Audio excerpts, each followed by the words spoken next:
Você emprestou o seu nome ou alguém próximo a você está sendo processado em razão de uma dívida e você está com medo de perder os seus bens? Não sabe quem realmente pode ser cobrado em razão de uma dívida? Então, agora você vai aprender sobre isso.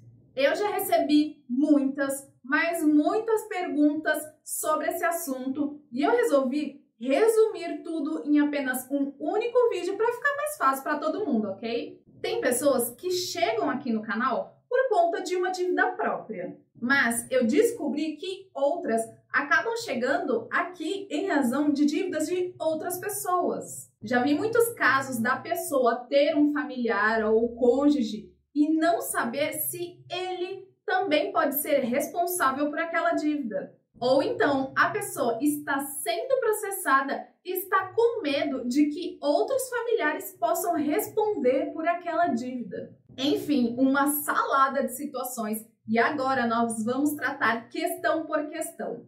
Emprestei meu nome para outra pessoa. Sou responsável pela dívida? Primeira regra para a vida: não empreste o seu nome. Não importa o quão triste é a história, o seu nome é um dos seus bens mais valiosos. Quando você empresta o seu nome para um empréstimo, para um financiamento, ou seja lá para qual negócio for, é o seu nome que vai ali constar na fatura. Então, a responsabilidade pelo pagamento acaba sendo sua.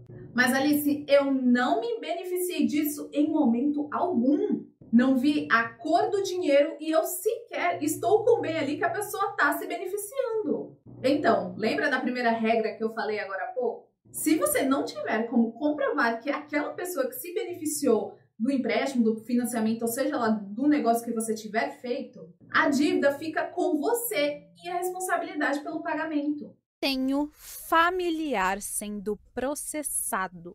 Posso ser cobrado pela dívida? Bom, aqui é a seguinte questão. Se você não se responsabilizou formalmente pelo pagamento daquela dívida, você não é responsável pelo pagamento. Uma dívida é como uma corda ligando o devedor ao credor. Se você não está legalmente ligado nessa corda, você não responde pela dívida.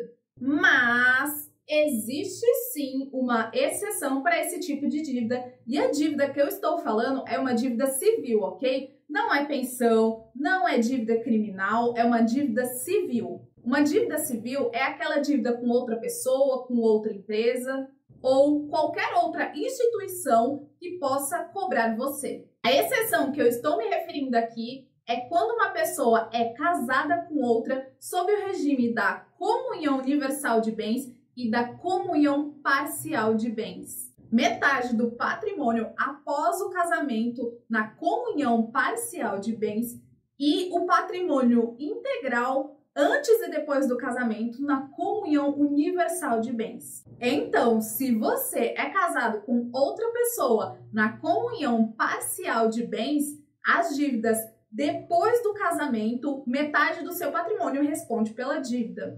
Já, se você é casado na comunhão universal, você responde pelas dívidas integrais da pessoa com o seu patrimônio. Você divide as dívidas de antes e depois do casamento. Estou sendo processado.